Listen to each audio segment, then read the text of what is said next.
What's up guys, this is RoV Gaming, your channel for fresh Arena of Valor content, and today we're going to have a look at the latest Natalya in 2021.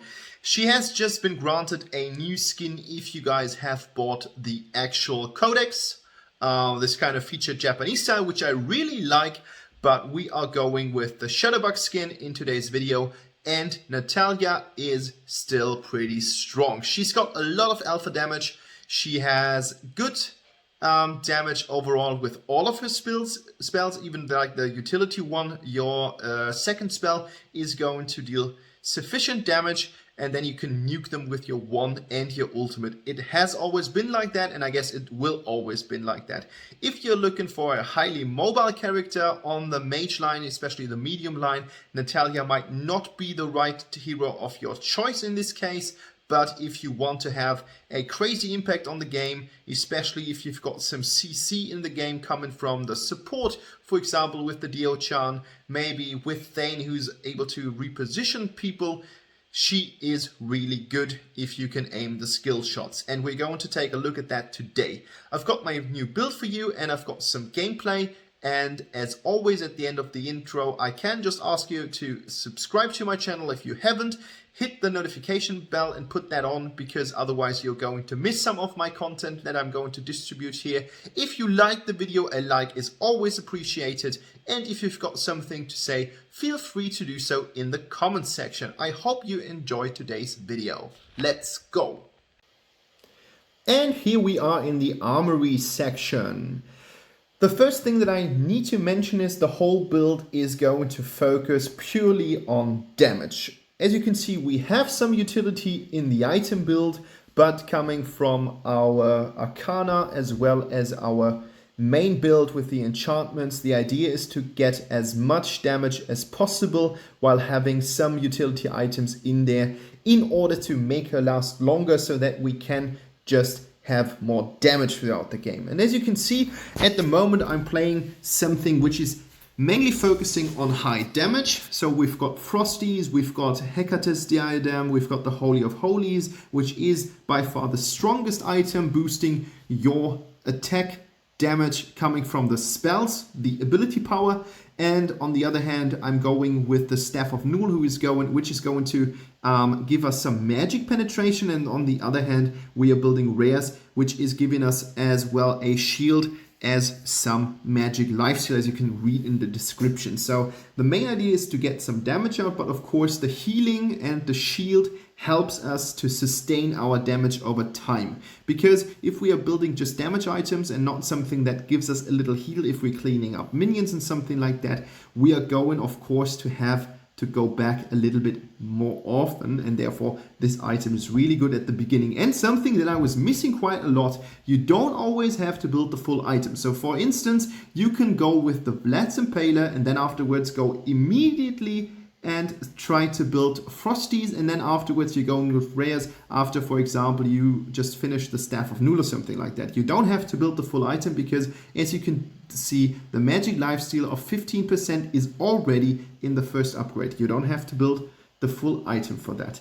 Arcana wise, I'm going with my so-called Flurry build. It has the Flurry Arcana instead of the Hex item, the Hex Arcana in there. So you can see we've got 10 times Violate, level 3. We've got 10 times Devour. There's some magic lifesteal in this rune already. So we've got magic lifesteal by plus 1%. Stacked with Vlad's Impaler, we've got 25%, which is actually really nice to get some nice sustain on the battlefield. And then we've got some Magic Pierce, and that's going to get us some important magic penetration.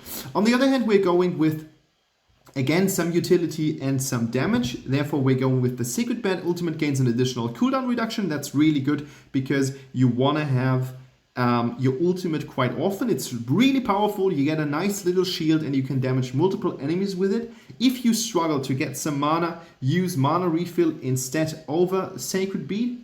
Holy Verdict gives us some Magic Pierce as well, and we are using Holy Thunder here because it shows as we are damaging stuff and we're going to hit it additionally, we're causing more damage.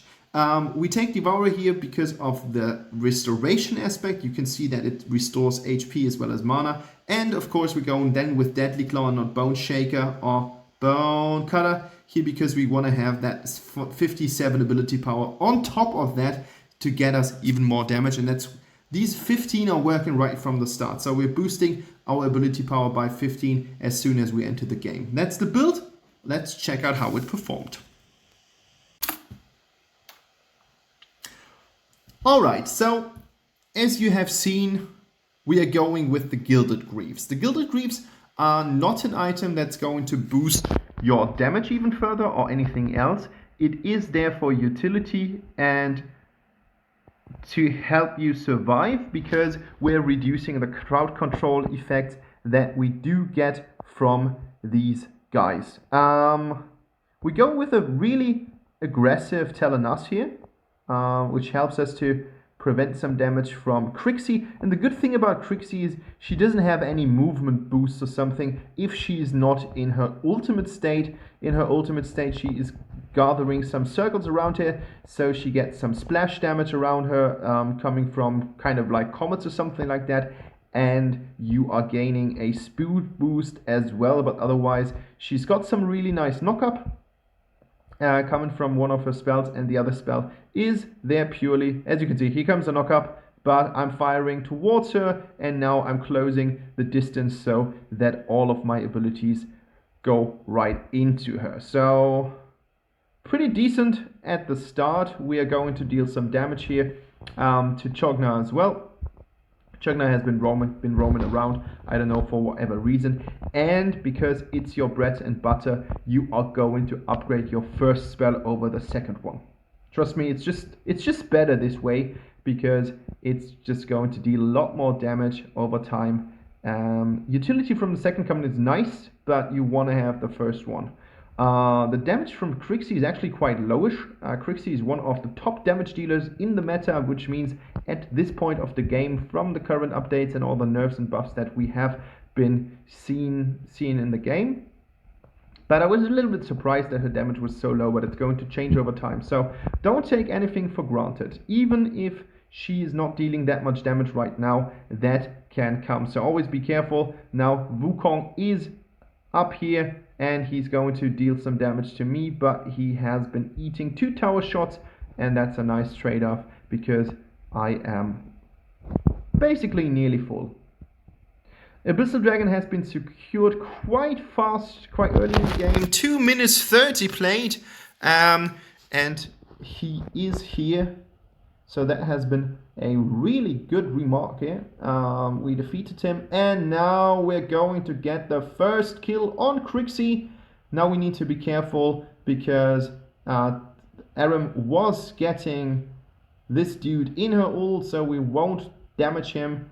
And now Telenas is about to kill Chogna here, so we are stressing the result to a really nice 6-3 right from the start. Bright Seal's legal against Zuka, so we are going to increase the damage or the kill result by 1.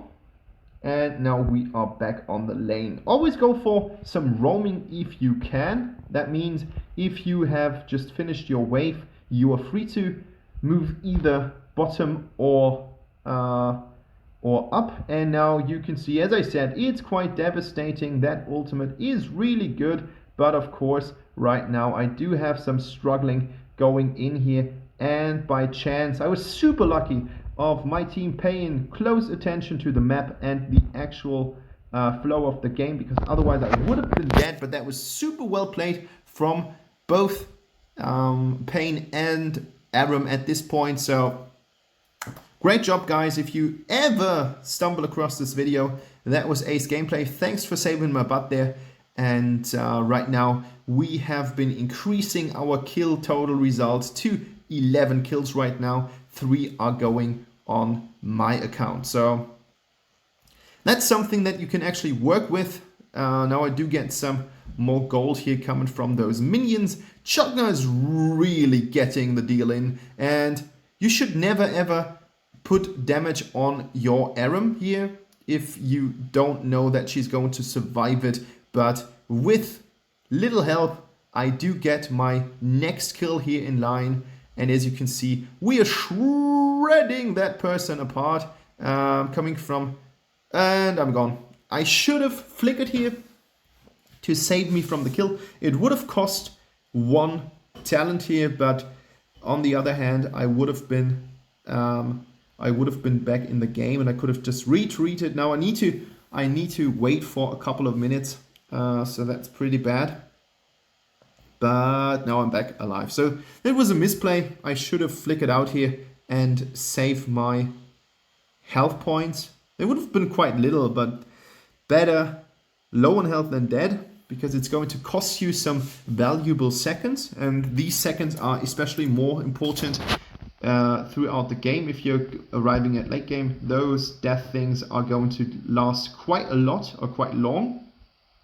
But as you can see, Crixie has some problems of getting into the ranges here. Her tower is already half-life, and we now miss the first Abyssal Dragon in the game. Like on our side, of course, we have just scored the first Abyssal Dragon, and with Pain camping here in the bushes, I'm quite confident that we're going to push that lane into the tower. But of course, Crixie and Valheim have to say something about that as well, and their wave play is pretty damn good. Like Crixie with a double damage coming from the fairy, that's super nice. But unfortunately for Crixie, I'm there and I can just put those shots into her and we make it out alive. Like everyone made it out alive. So 1 kill for no kills, that's a really good deal. And I will always take that. And as you can see, I'm again back on really good health, and we do score some stupid monkey here. Legendary from Telenas. With no problem, she just shoots his face, and now we are on a 19-9. So we've got almost double, or we've got double the kills than the enemy has, and we have already been taken the first tower, and that's the middle one, which is the most important tower, because it is the closest distance from one core to the other, going through the middle lane, obviously. Here we go. Now we do get some vitality here, and as you can see, I've waited really long in order to make my magic pen work, because I saw that Aram is having him in his ult, and if I would have fired, all the damage that I would have been trying to cause to Chogma would have been immediately transferred to Aram, weaken her up, and now we've got a half-life Aram, which is always a threat, and she's really good on getting health back. So never ever try to hit your Aram or the enemy if she is catching someone in her ult. That's really important, and you can see a lot of chains coming from the enemies if she is in ult state, so you can't barely miss it. Important stuff to note. Okay, so level 10 has been hit. There is a Zuka. Now, as I saw that she is about to fall, I just thought a double kill might be actually quite nice, and unfortunately I have just been shooting in the wrong direction. Otherwise that would have been a pretty ace triple kill. And as you can see, 8 minutes played, 8 kills are already on my account, and 24-10, that is a good result. I guess one can play that, and I guess one can say that. And now you can see how we are damaging the last single bit of the tower. Wasting my ult here, unfortunately. I don't know what Wukong does here. He basically throws his game, like not the game of his companions, because there's still 4 other players, but Wukong did not really shine in this particular game. I thought that I would have been able to track him down, but I miss my initial 2 shots, and of course now I'm killed. So I should have been paying a little bit more devotion to the game. say my farewell and just teleport back to base. Instead, I was a little bit greedy trying to get another kill on my account, making it 10 or something like that. And unfortunately, this was straight the way up to heaven. But of course, the game is still looking pretty damn good. There's one single tower left on the bottom lane. There are 2 towers left on the top lane, and the mid lane has no tower for the enemy at all. And as you can see, oh my god, that's the first time I see it. We haven't been missing one single tower by now. That's crazy. I think that was one of the first games that I've ever played with 10 minutes playtime, and the game is at that point. Again, I am losing to Valheim. I was completely overexposing here at that point. So you can see if the beginning of the game goes super well, there might just be some lack of concentration at the end of the game. And now he has been defeated, that has been defeated. So the enemies are trying to close in, but 28 versus 15 still speaks a strong language. Unfortunately, Bright has been killed here, but that Valheim is going to meet his maker. There's nothing that he could do against it. And while Pain was trying to kind of get into Zuka and kill him and then going to fly out, he was not enough for Zuka, obviously, but that's fine, that's fine, that's fine. If we are going to concentrate now, really focus on what we're supposed to do, this is basically the last single effort and the last bright moment. We can go for Baron. We should always try to push out our lanes, which means that we should focus on pushing the lanes into the towers, because that's going to set the enemy under some pressure. That's really important. Like, you should always pressure the enemies as much as possible, as much as you need, because as you can see right now I need to defend the tower. Like, it's not a big threat. Of course, it's like the first single tower, but why risk it? Why should we risk it? We have been saving the lives of our towers for the whole game. Why should we now start by just going to miss that single point? So we are 3 enemies, we are 4 right now, 5 enemies against the rest of the enemy team. Chogna is dead. That means their tank is gone. So we have a really good position on trying to get the enemies. I could have loaded my ult here, but it doesn't matter because it has been happening right now. Now we need to be careful because the alpha damage of both Wukong and of course Zuka is really strong.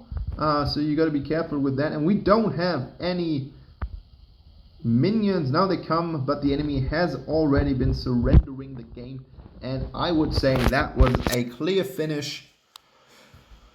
It wasn't even close, but I guess that is if you put some pressure early on with Natalya, and if you get some kills which lead to more powerful items, you can control big parts of the game.